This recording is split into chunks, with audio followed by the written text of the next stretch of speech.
दोस्तों, देश और दुनिया की ताजा और अहम खबरों में आपका स्वागत है। दोस्तों, देश और दुनिया की ताजा और महत्वपूर्ण खबरों को देखते रहने के लिए जुड़े रहिए हमारे साथ और हमेशा अपडेट रहे लेटेस्ट खबरों से। आज की मुख्य और ताजा खबरों के मुताबिक अमेरिका का ऐलान, चीन से टकराव की स्थिति में देंगे भारत का साथ। जी हां, ड्रैगन को अमेरिका ने बड़ी फटकार लगाई है। साथ ही दोस्तों, एलएसी पर निगरानी के लिए अमेरिका से अब यह घातक हथियार खरीदेगा भारत। जी हां, अब एलएसी पर चीन की किसी भी चालबाजी का मिलेगा मुंह तोड़ जवाब। इसी के साथ दोस्तों, विश्वविद्यालयों को परीक्षा कराने की मिली अनुमति, अब गृह मंत्रालय ने दे दी है हरी झंडी। जी हां, तो जानेंगे इस खबर के बारे में विस्तार से।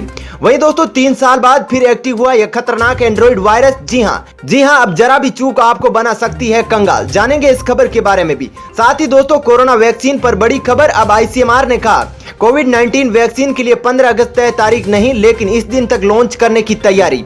साथ ही दोस्तों, जानेंगे कि भारतीयों को लेकर बड़ा सर्वे, इतने हिंदुस्तानी छोड़ना चाहते हैं देश।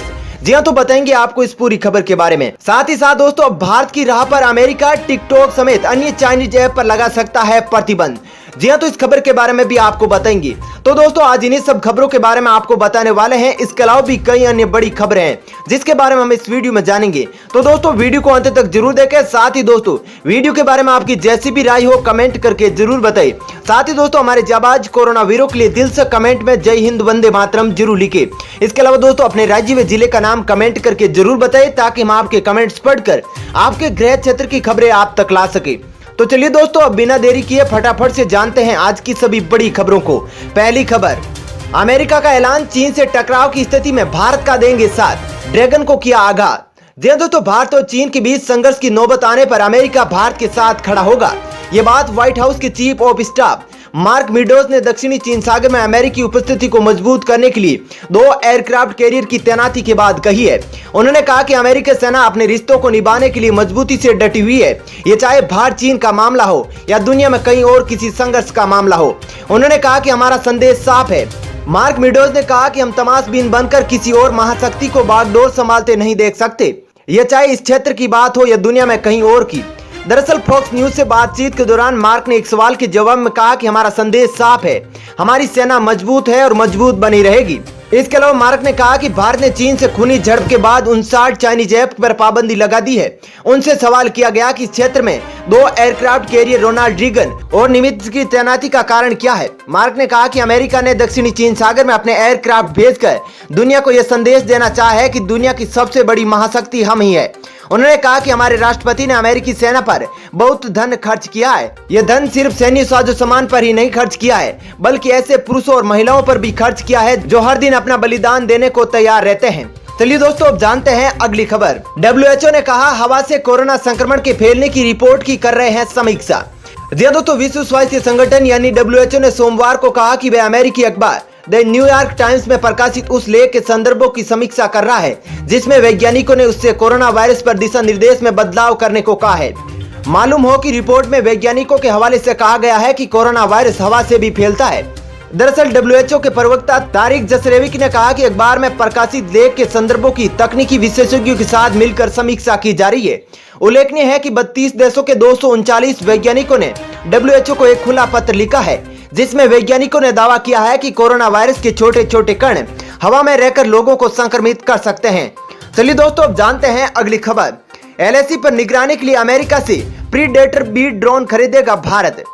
जी दोस्तों, पूर्वी लद्दाख में चीनी पीपुल्स लिबरेशन आर्मी से चल रहे गतिरोध के बीच भारत ने कम ऊंचाई पर अधिक देर तक उड़ान भरने वाले अमेरिकी सशस्त्र प्रीडेटर बी ड्रोन खरीदने में रुचि दिखाई है।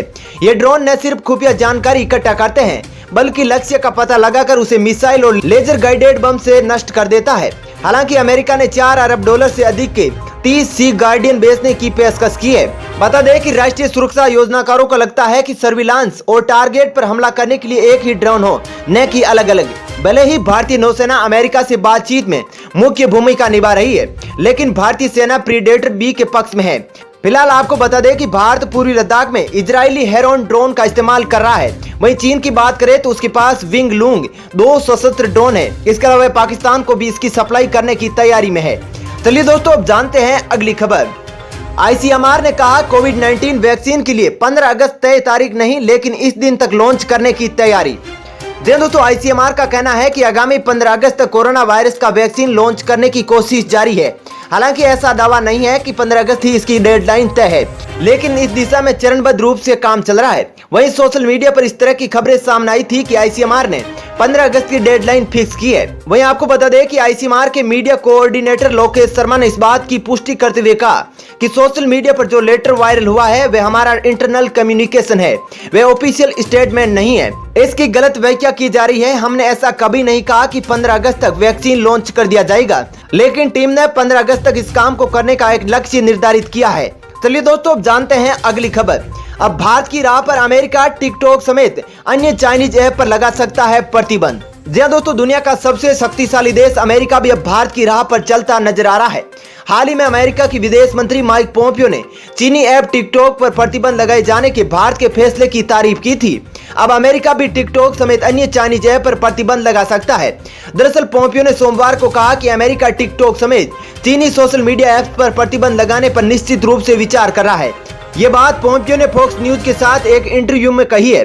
दरअसल भारत में चीनी ऐप पर प्रतिबंध के बाद अमेरिका में भी ऐसा करने की मांग उठने लगी है। वहीं अमेरिका में कुछ सांसद इसका समर्थन कर रहे हैं। इन सांसदों ने अमेरिकी सरकार से इस पर विचार करने की अपील की है, क्योंकि ऐसा माना जाता है कि छोटे छोटे वीडियो शेयर करने वाले ऐप किसी भी देश की सुरक्षा के लिए खतरा है। चलिए दोस्तों, अब जानते हैं अगली खबर। सर्वे में बड़ा खुलासा, इतने भारतीय छोड़ना चाहते हैं हिंदुस्तान। जी दोस्तों, भारतीय बड़े गर्व के साथ नीले पासपोर्ट को लेकर चलते हैं, लेकिन पूरे भारत में कराई गई हैप्पीनेस इंडेक्स सर्वे में स्पष्ट रूप से पता चला है कि 94% भारतीय मौका मिलने के बाद भी विदेश में बसना यानी भारत छोड़ना नहीं चाहेंगे। सर्वे में शामिल सभी लोगों में 84.3% लोगों ने भारत छोड़ने को लेकर कोई रुचि नहीं दिखाई है, जबकि 0.3% उत्तरदाताओं ने जैसी स्थिति हो के साथ जवाब दिया है। वहीं 9.3% लोग अपने जवाब को लेकर स्पष्ट नहीं थे। इनमें से केवल 6.1% लोगों ने ही कहा है कि उन्हें अवसर मिला तो वे भारत छोड़ देंगे। चलिए दोस्तों, अब जानते हैं अगली खबर। मोदी सरकार पर राहुल गांधी का तंज, कहा सरकार की नाकामियों का अध्ययन करेगी HBS। जी हां दोस्तों, कांग्रेस नेता राहुल गांधी ने एक बार फिर नरेंद्र मोदी सरकार पर हमला बोला है। राहुल गांधी ने नोटबंदी की नीति एवं वस्तु एवं सेवा कर यानी GST को लागू करने की प्रक्रिया पर सवाल उठाते हुए इसे सरकार की नाकामी बताया है। दरअसल कांग्रेस नेता ने सोमवार को कहा कि इन नाकाम नीतियों के साथ कोविड-19 से निपटने में सरकार जिस तरह से असफल हुई है, आने वाले समय में इन सब का अध्ययन हार्वर्ड बिजनेस स्कूल यानी HBS करेगा। दरअसल राहुल ने एक ट्वीट में कहा कि HBS के लिए भविष्य की केस स्टडी नाकामियों पर होगी। इनमें एक है कोविड-19, दूसरी नोटबंदी और तीसरी GST क्रियान्वयन। कांग्रेस नेता ने अपने पोस्ट में प्रधानमंत्री नरेंद्र मोदी का एक वीडियो क्लिप भी पोस्ट किया है। चलिए दोस्तों, अब जानते हैं अगली खबर। मृत्यु भोज पर सख्ती से लगेगी रोक, यदि कोई आयोजन हुआ तो पंच, सरपंच और पटवारी होंगे जिम्मेदार। जी हां दोस्तों, मृत्यु भोज पर प्रतिबंध लगाने को लेकर कई समाजों द्वारा लंबे समय से अभियान चलाए जा रहे हैं। इसे कुप्रथा बताकर इस पर रोक लगाने की मांग की जा रही है, लेकिन अब मामला प्रशासन स्तर पर पहुंच चुका है। दरअसल शुरुआत राजस्थान से हो रही है। यहाँ उदयपुर जिले में प्रशासन ने इस प्रथा पर बंदिश लगाने के लिए कमर कस ली है। इसके चलते अब मृत्यु भोज पर पूरी तरह रोक लगाने की जिम्मेदारी पुलिस अधीक्षकों को सौंपी गई है। इसके लिए पुलिस महानिदेशक ने राज्य के सभी SP को निर्देश जारी किए हैं। कहा गया है कि मृत्यु भोज दिए जाने पर क्षेत्रीय पंच, सरपंच और पटवारी जिम्मेदार होंगे और उनके खिलाफ कानूनी कार्रवाई की जाएगी। चलिए दोस्तों, अब जानते हैं अगली खबर। निजी ट्रेनों में यात्री को पसंदीदा सीट में अन्य सुविधाओं के लिए देना होगा फ्लाइट्स की तरह किराया। जी दोस्तों, देश में निजी ट्रेनें शुरू होने के बाद यात्रियों को एयरलाइनों की तर्ज पर पसंदीदा सीटों, सामानों और ट्रेनों पर अन्य सेवाओं के लिए भुगतान करना पड़ सकता है। यह शुल्क रेलवे के साथ साझा की जाने वाली सकल आमदनी का हिस्सा होगा। वहीं रेलवे ने हाल ही में रिक्वेस्ट फॉर क्वालिफिकेशन जारी किया है, जिसमें निजी कंपनियों को रेलवे नेटवर्क पर यानी यात्री ट्रेनों का संचालन करने के लिए आमंत्रित किया गया है। विश्वविद्यालयों को परीक्षा कराने की मिली अनुमति, गृह मंत्रालय ने दी हरी झंडी। जी दोस्तों, उच्च शिक्षण संस्थान और विश्वविद्यालय अपने छात्रों की फाइनल वर्ष की परीक्षा को बिना बाधा करा सकेंगे, क्योंकि गृह मंत्रालय ने इसकी मंजूरी दे दी है। दरअसल कोरोना की वजह से अभी तक उच्च शिक्षण संस्थानों और विश्वविद्यालयों को परीक्षा आयोजित करने की अनुमति नहीं थी, लेकिन गृह मंत्रालय ने उच्च शिक्षा सचिवों को पत्र लिखकर अब इसकी मंजूरी दे दी है। गृह मंत्रालय की तरफ से दी गई जानकारी के मुताबिक विश्वविद्यालय अनुदान आयोग यानी UGC के नियम शिक्षण सत्र के अंत में अंतिम वर्ष की परीक्षा आयोजित कराने के निर्देश देते हैं। ऐसे में स्वास्थ्य मंत्रालय ने कोरोना महामारी को लेकर जो नियम यानी SOP जारी किए हैं, उनका पालन करते हुए परीक्षा आयोजित की जा सकती है। चलिए दोस्तों, अब जानते हैं अगली खबर। सावधान, 3 साल बाद फिर लौटा खतरनाक एंड्रॉइड वायरस। सिर्फ एक मैसेज से खाली हो सकता है आपका बैंक अकाउंट। जी हाँ दोस्तों, खतरनाक और पावरफुल एक पुराना एंड्रॉइड मेलवेयर 3 साल बाद फिर से वापस आ गया है। ये मेलवेयर यूजर्स की बैंकिंग डिटेल और पर्सनल जानकारियों को चोरी करने में सक्षम है। दरअसल फेक स्काई नाम का मेलवेयर अक्टूबर 2017 में स्पॉट किया गया था। तब इसने जापान और साउथ कोरिया के लोगों को निशाना बनाया था।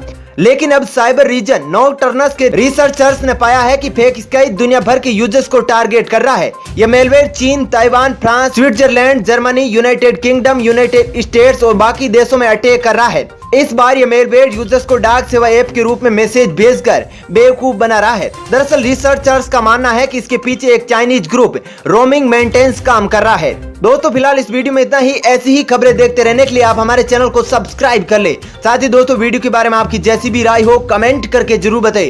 और दोस्तों यदि आप भी हमारी मेहनत को सपोर्ट करना चाहते हैं तो इस वीडियो को लाइक और शेयर जरूर करें। धन्यवाद।